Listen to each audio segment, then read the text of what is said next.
My parents don't understand. All the drinking and fighting means I'm scared.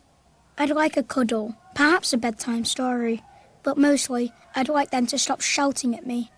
And sometimes they hit me. Feeling scared every day and not feeling loved or wanted will change me for the rest of my life. Later, I'll have problems at school, problems with alcohol, and I'll get in trouble with the police. What's happening to me right now means I'm more likely to have serious health problems in middle age and die sooner than I should.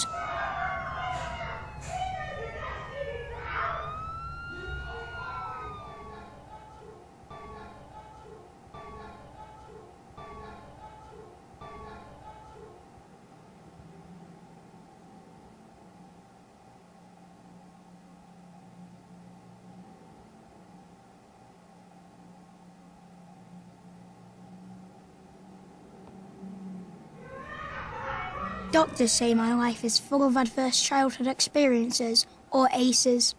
But in my world, this means I see my dad hitting my mum. Dad's got a drinking problem, and mum's always crying, even with the tablets. I'm always being shouted at and hit. After the booze and fags, there's not a lot of money for toys or clothes, or even food. I'm getting used to being scared all the time. Now I'm just angry. Doctors say things are changing inside me. My brain isn't learning how to control my feelings properly. My body can't relax like those kids who don't have ACEs, so my body won't be able to repair itself properly when I get older, making it more likely I'll get cancer or heart disease as an adult.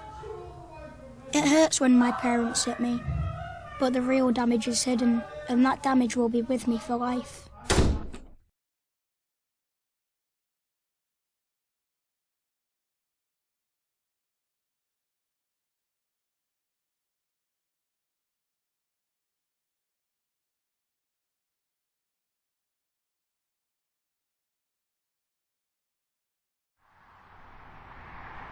I drink and smoke.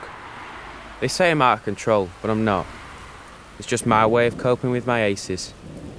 I've been in plenty of fights, but what's wrong with that? Kids' punches don't hurt half as much as when my dad hits me. I beat up a kid last week at school because he looked at me weird. Who cares? I ended up with more time out of school. Learning's not for me anyway, and the teachers don't care any more than my parents. I don't like the way anyone looks at me except my girl. She's 16 and pregnant, just like my mum was with me.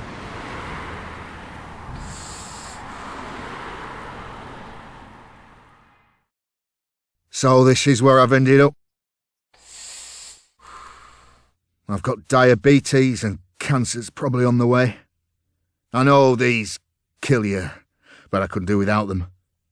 I've never had a proper job and I've spent time inside. I hate my kids. I hate their mum too, until she left, so my kids have grown up with ACEs. And now my daughter had her first kid. She's 16. The course of my life was set in the wrong direction a long time ago. I know where I'm heading, and sadly I know where my kids are heading too.